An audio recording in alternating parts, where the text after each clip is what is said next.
আমাদের next lecture হলো active listening. এখানে আমরা টোটাল 5টা পয়েন্ট কভার করব, আর 2টা পয়েন্টে ভাই একটু অ্যাক্টিংও লাগবে, তার কারণ মানুষজনকে একেবারে ডিফারেন্সটা বুঝাই দিতে হবে। ভাই আপনি কি রেডি? হ্যাঁ, ওই সেকেন্ড ক্যামেরা থেকে রেডি? হ্যাঁ রেডি, এক সেকেন্ড। কিন্তু আমি কি আসলে রেডি? আমি কি আয়মান সাদিকের কথা শোনার জন্য রেডি ছিলাম? আমার হাতে ফোন, চোখ ফোনে, সাথে দীর্ঘশ্বাস। আমি যদি আয়মানের জায়গায় থাকতাম আমার কিন্তু ভালো লাগতো না। আমরা লাস্ট কয়েকটা লেকচারে ফর্মস অফ কমিউনিকেশন নিয়ে পড়েছি। Written communication, verbal communication, non verbal communication, এছাড়া ভাষাগত দক্ষতা নিয়ে কথা বলেছি। সব আপনার আছে, কিন্তু আপনি যদি নিজেকে খুব বেশি ইম্পর্টেন্ট মনে করেন, আপনার শুধু বলার আছে, লেখার আছে, কিন্তু কিছুই জানার নেই, শোনার নেই, তাহলে কিন্তু আপনি কমিউনিকেশনে ফেল করছেন। আয়মান সাদিক কথা বলছে, আমি ক্লাস নিচ্ছি, কিন্তু আয়মান সাদিক অনেক ইম্পর্টেন্ট। আমার কোনো অধিকার নেই ফোন দেখার, তাকে ডিসরেসপেক্ট করার। আমার কি করা উচিত? সুন্দর করে বসা উচিত, উনি কথা বলছেন, ওনার দিকে আই কন্ট্যাক্ট করা উচিত, এবং তোমার প্রতিটা কথার একটা রেসপন্স দেওয়া উচিত। সেটা হতে পারে বডি ল্যাঙ্গুয়েজে, সেটা হতে পারে আঙুল নাড়িয়ে, সেটা হতে পারে ভুরু কুচকিয়ে, সেটা হতে পারে একটা হাসি দিয়ে। এটাই হচ্ছে অ্যাক্টিভ লিসনিং। অ্যাক্টিভ লিসনিং শুধু শোনার চেষ্টা করা না, আপনার পুরোটা দিয়ে প্রেজেন্ট থাকা। আজকের lecture is about active listening. So active listening এর প্রথম অ্যাডভাইস যেটা আপনাদেরকে আমি দিতে চাই সেটা হচ্ছে be present, be fully present. আপনি যেখানে আছেন সেখানেই থাকুন। আমরা এক সময় তো আসলে অনেক জায়গায় থাকতে পারি না, কিন্তু থাকি। কিন্তু কিভাবে? আমার হয়তো প্রেজেন্সটা এখানে, কিন্তু আমার মনটা আরেক জায়গায়। অনেক সময় হয় না, ছোটবেলায় নামাজের সময় হতো, এখনো মাঝে মাঝে হয়, নামাজ পড়ছি কিন্তু চিন্তা চলে যাচ্ছে অনেক জায়গায়। এক্সাম্পলটা দিলাম কারণ এই স্ট্রাগলটা মনে হয় আমাদের অনেকেরই ফেস করতে হয়েছে। ব্যাপারটা সেরকমই। আমি হয়তো মিটিং রুমে বসে আছি, আমার বস কথা বলছে, কিন্তু আমি ভাবছি আমার অন্য কোনো এনগেজমেন্টের কথা। আমি হয়তো একটা টক শোতে অ্যাটেন্ড করছি, ইন্টারভিউয়ার আমাকে ইন্টারভিউতে কোনো কোয়েশ্চেন করছেন, কিন্তু হঠাৎ করে আমি হয়তো কোয়েশ্চেনটা শুনিনি, আমি হয়তো অন্য কিছু নিয়ে বদার্ড, আমার পার্সোনাল লাইফের কোনো একটা ঝামেলা নেই। এগুলো হয়, এগুলো আমাদের লাইফে হয়। কিন্তু এটা যদি সবসময় হয় তার মানে এটা আমার প্রবলেম। আমাদের কনসিয়াসলি চেষ্টা করতে হবে এরকম ঘটনা যেন কম ঘটে।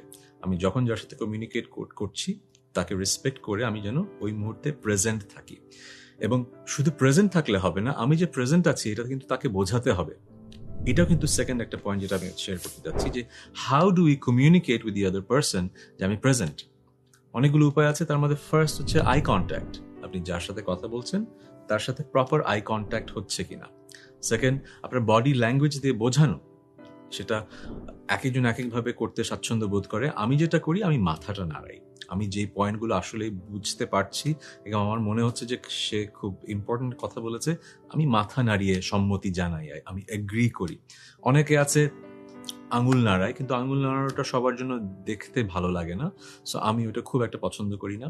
বাট যেটা আমি পছন্দ করি সেটা হচ্ছে ফেশিয়াল এক্সপ্রেশনস, মাথা নাড়ানো এবং একটু হাসি, একটু ভুরু দিয়ে অ্যাকনলেজ করা। আপনি কিভাবে করতে স্বাচ্ছন্দ্য বোধ করেন, over the years you have to learn about yourself. কিন্তু যারা সুন্দর কমিউনিকেট করে, যারা সুন্দরভাবে অ্যাক্টিভ লিসেনিংয়ে এনগেজ থাকে, তাদেরকে যদি একটু খেয়াল করেন, you will pick up these points. Active listening এর একটা ইন্টেগ্রাল পার্ট হচ্ছে ইন্টারাকশন, ফিডব্যাক। মানে আপনি যে শুনছেন সেটা কিছু কাউন্টার কোয়েশ্চেন্স তো আসলে আপনার কনভারসেশনে থাকতে হবে। সো আপনার যখন মনে হবে যে ক্ল্যারিফাইং কিছু দরকার, আপনার জানতে হবে, তখন আপনি বলবেন যে হ্যাঁ, এই ব্যাপারটা খুব ইন্টারেস্টিং লাগছে, এটা কি আসলে ওরকম? যিনি আসলে কথা বলছেন তিনি তখন বুঝবেন যে আপনি তার কথা আসলে শুনেছেন, এবং শুনে আপনি একটা সাপ্লিমেন্টারি চিন্তা আপনার মাথায় এসছে বলে আপনি কোয়েশ্চেনটা করেছেন। এখন আমরা যেটা মিস করি অনেক সময়, আমরা ইন্টারাপশনটা কিভাবে করব এটা বুঝি। আপনাকে বুঝতে হবে যখন একটা স্পিকার কথা বলছেন, তিনি যখন পজ নিচ্ছেন, সবসময় তার কথা বলছেন, ওই পজের মধ্যে আপনি ইন্টারাপ্টটা করতে পারেন। আপনি যদি বারবার তার কথা ব্রেক করে তাকে ইন্টারাপ্ট করেন, সেটাও কিন্তু খারাপ। সো আপনাকে ফিডব্যাক দিতে হবে, কিন্তু রেসপেক্টফুলি বুঝে এমন এমন পজে আপনাকে ফিডব্যাক দিতে হবে যেন কনভারসেশনটা ফ্লুইড হয়।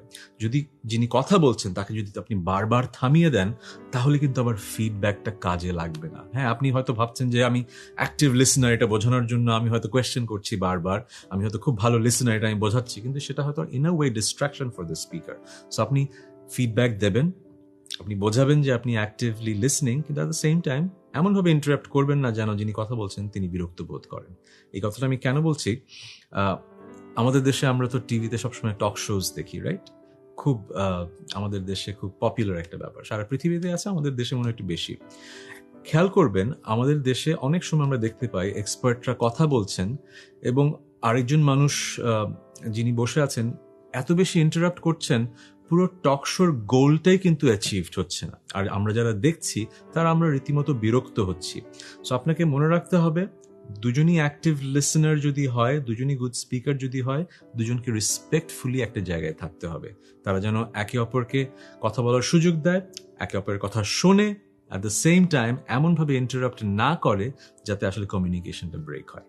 লাস্ট যে পয়েন্ট আমি বলতে চাই সেটা হচ্ছে listen even if you are a speaker. এটা আসলে আমাদের সামাজিক প্রেক্ষাপটে সবার একটু বোঝা উচিত। আমাদের দেশে যেটা হয় কি, যারা গুরুজন তারা কথা বলেন, যারা ফ্যামিলিতে হয়তো ছোট তারা শোনেন, এটাই কিন্তু আমাদের সোশ্যাল স্ট্রাকচার। কিন্তু আমাদের এই জিনিসটা কিন্তু আমরা শিখতে পারিনি যে সবার কাছ থেকেই শেখার আছে, যে সবার কাছ থেকেই শেখার আছে।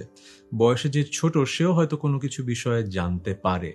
আমি ছোটবেলা থেকে খেয়াল করেছি যে অনেক জায়গায় ছোটরা হয়তো কথা বলতে চাচ্ছে, তাদেরকে হয়তো কথা বলতে দেয়া হচ্ছে না।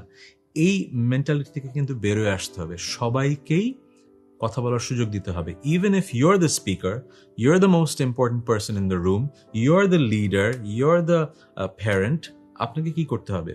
অন্যকে কথা বলার সুযোগ দিতে হবে। এতে হবে কি, আপনি বুঝতে পারবেন যে আসলে আপনার কথাগুলো সবাই বুঝতে পারছে কিনা। কারণ হতে পারে যে আপনি খুব গুরুত্বপূর্ণ কথা বলছেন কিন্তু একটা জায়গায় আপনি মিস করে গেছেন, অথবা একটা কথা আপনি ভুল বলছেন। কেউই তো তার সব চিন্তায় ঠিক হতে পারে না। আমি তো আমার সব চিন্তা যে আমার একদম সলিড কমিউনিকেশন নিয়ে, তা তো হতে পারে না। আমি হয়তো এমন কথা এখন বলছি যেটা আপনার হয়তো মনে হতে পারে যে না, এর চেয়ে হয়তো বেটার এই অ্যাপ্রোচটা। সেরকম যদি মনে হয় আমাকে ইমেল করতে পারেন tahsankhan@10minuteschool.com। That's at side. আমি যেটা বোঝাতে চাচ্ছি, আপনি নিজে বক্তা হলেও আপনাকে শ্রোতা হতে হবে। You have to have that skill, the ability to listen even if you are the main speaker of the day. So পয়েন্টগুলো কি ছিল? First, you have to be fully present. আপনাকে আসলে উপস্থিত থাকতে হবে, কোনো ডিস্ট্রাকশন রাখা যাবে না। And you have to show that you are listening. আপনি কিভাবে দেখাবেন যে আপনি শুনছেন? আপনি আপনার ফেশিয়াল এক্সপ্রেশন, বডির এক্সপ্রেশন দিয়ে বোঝাবেন যে you are actually into that person who's talking. Next, ask questions, give feedback, but ইন্টারাপশনটা যেন এমন না হয় যে কমিউনিকেশনটা ব্রেক করে এবং ডিসরেসপেক্টফুল মনে হয়। আর লাস্টলি, আপনি নিজে বক্তা হলেও, the main figure, the main protagonist হলেও, বাকি যারা আছে তাদের কথা শোনার এবিলিটি আপনাকে থাকতে হবে।